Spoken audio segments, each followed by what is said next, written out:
Porsche has manufactured some extraordinary cars during its lifetime. And the 968 behind me has been kind of lost in translation. My name is Osama Al-Ramehi, and today on Daily Drives, I'm going to be explaining why the 968 is the best vintage Porsche you could buy. Do you want to be a bad man? Yes, you do. Do you want to taste sweet salvation underneath the summer moon? Do you need another hand now? Yes, you do. Go see Miss Joseph down on Columbus Avenue. Now, before we get to this car, we got to understand how Porsche got to building it. I mean, it's so different than a 911. Why is that? So in the 1960s, Porsche and Volkswagen were looking to develop new sports cars, an entry-level 911-912 replacement for Porsche, and a range-topping vehicle to replace Volkswagen's Karmann Ghia. At the time, the majority of Volkswagen's development work was handled by Porsche, and as part of an agreement that dated back to Porsche's founding, Volkswagen had one last development contract with Porsche to fulfill said agreement, and thus the 914 was born. So the initial plan was to sell two different cars with two different badges, the 4-cylinder being sold by Volkswagen and the 6-cylinder flat 6 being sold by Porsche. However, this didn't appeal to Porsche. They were worried it would devalue its name in the North American market, and therefore they were both sold as Porsches. But tragically, in 1968, CEO of Volkswagen Heinrich Nordhoff passed away, and his successor, Kurt Lotz, did not acknowledge the verbal agreement between Volkswagen and Porsche, as he was not affiliated with the dynasty. So the deal fell apart. This hindered the project greatly, and the car was more expensive than initially planned. The 4-cylinder sold well, however the 6 barely scratched 3,500 cars, as it was almost the same price as the 912 that it was supposed to replace. And once again, it was time to change the Porsche entry model. But this time they tried to make it a bit more affordable than the whole debacle with Volkswagen. In came the 924. However, the 924 was also being developed before Kurt Lotz got into the mix. So things were going to be difficult again for Porsche. And on top of that, the oil crisis hit and many regulations changed. This meant that the 914 was discontinued before the 924 went on sale, forcing Porsche to reintroduce the 912 as a 911E for an extra year in the North American market. Volkswagen had steered away to create a new model called the Scirocco, and the Project 425, the 924 concept car that was supposed to be co-developed by the two brands, well, had to be bought back by Porsche. Now this was a problem because they were stuck with a car that was a front engine designed to work with an Audi engine, and it wasn't sporty at all. However, because the car had the gearbox mounted at the back, it achieved a near 50-50 weight distribution ratio and therefore handled better than all air-cooled 911s at the time. It was also the first Porsche to ever offer an automatic transmission, which was a 3-speed, and the 4-speed manual was from another front-engined car. And to top that off, the car only had anywhere between 95 and 110 horsepower during its lifetime, which isn't what you would expect from a performance car. The turbo version, however, got 170 horsepower, but those were very, very, very rare.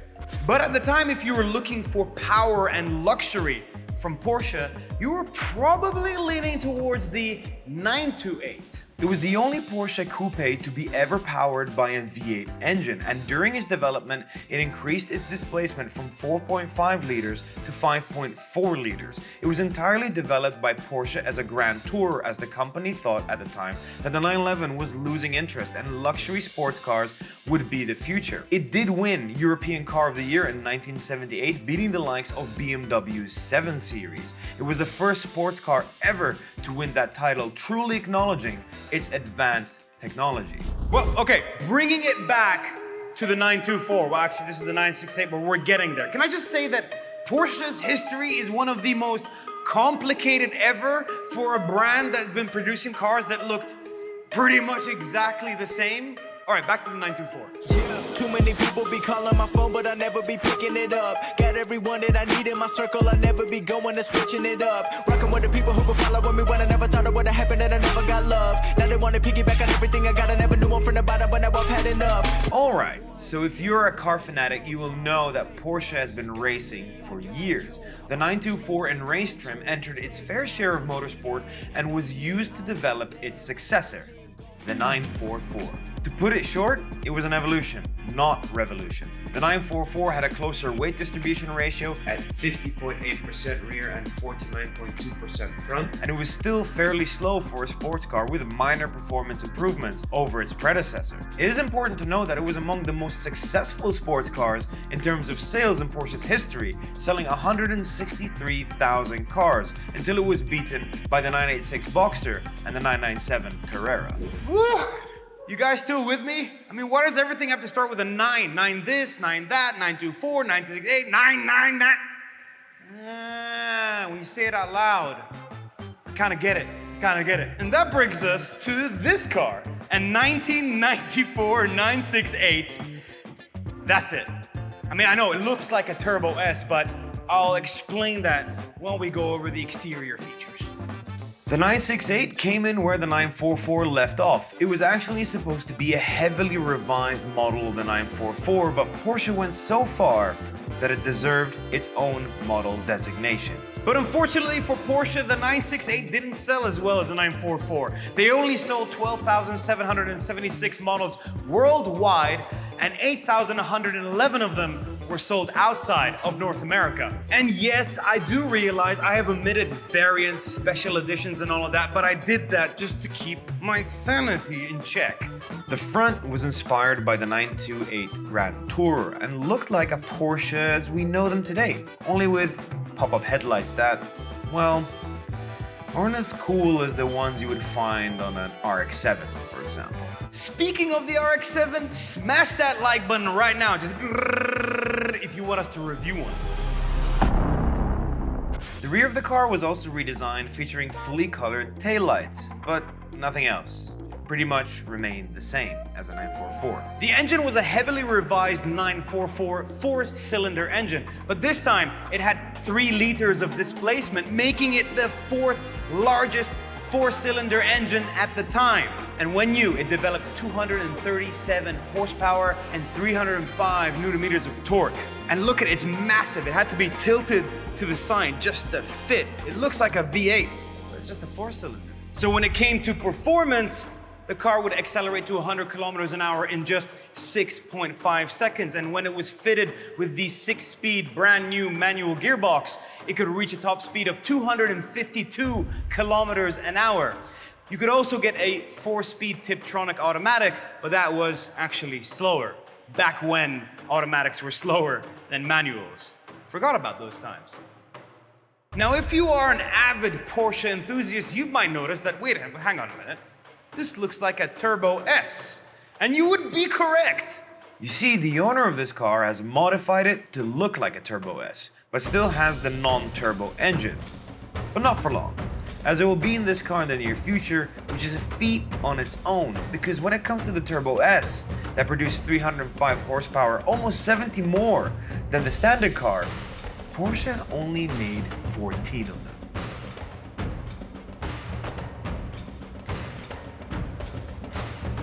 And now we get to the interior. It's pretty much the same as the 944 with a couple of updates with these switches and buttons and here and there. But it is a very nice interior. There's a lot of leather and it feels very 80s, and that's a good thing. I love 80s cars and this is no different. Everything works. It's got air conditioning. It has an aftermarket radio. I have ample headroom over my head here, as well as a lot of space just to fit in quite snug. Not so much with the 911s of the time, so as a daily driver or a classic car to have on the weekends, it fits nicely. And side note, the key is on the right side of the steering column, unlike most Porsches nowadays that have the key on the left. But that's enough talking, let's go and drive it.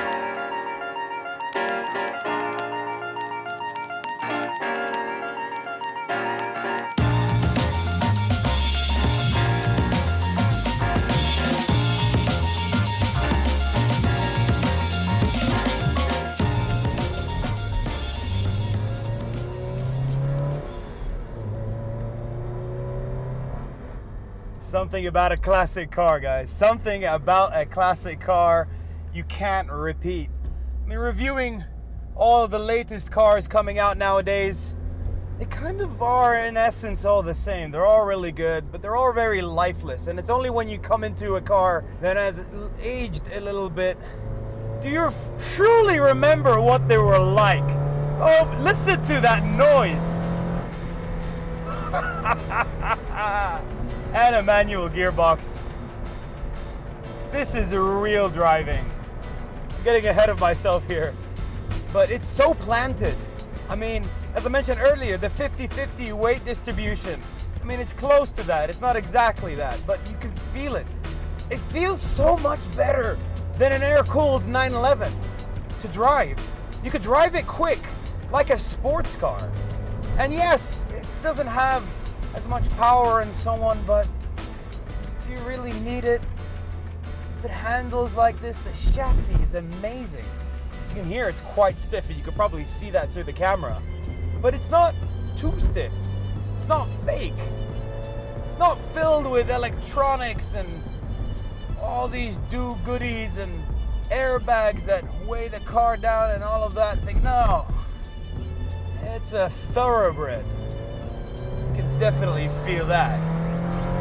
Oh yeah. My favorite thing about this car is how it makes me feel. Right now I got the sunroof tilted open and there's a button that does it automatically. And you're just cruising. And every time you pass a window, you just look at yourself. How cool this car looks from the outside. I mean, I'm enjoying this on the inside, but I'm sure everyone else is enjoying it while it's driving by. Coming up to a corner right now and you really feel everything in the corner. You feel where the wheels are being placed. It is so refreshing compared to what you have nowadays. It's such a good drive. It feels so raw. It's like a go-kart. And it's also quite practical. I mean, I got a big window in front of me. I mean, you know, people didn't have backup cameras and sensors and all of that. So a car had to be semi-practical, unless you were a Lamborghini. And you can see it, you can feel it. There's no issues with placing the car on the road. I can see everything perfectly, front and back and out of the sides. The mirrors are massive, and there's a lot of space in the boot because Porsche put the engine up front. So not only is it easy to drive, but it's also easy to live with. As a weekend car, go somewhere to the south of France for a nice holiday, take a couple of suitcases with you. And that brings me to what I said at the beginning of this video. This is the best vintage Porsche you can buy. I know it's not a 911, I know it's not air-cooled, I know it's not a flat six, but oh boy, I mean, I'm not missing any of that. None of it! It just handles so well. What a blast to drive.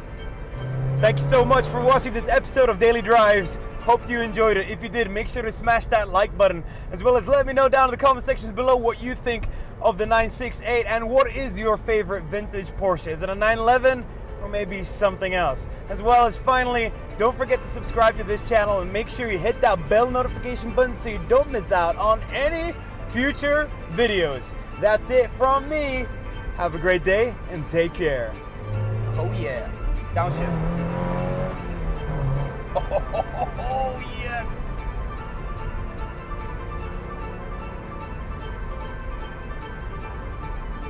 Oh, I want to go again. I want to go again.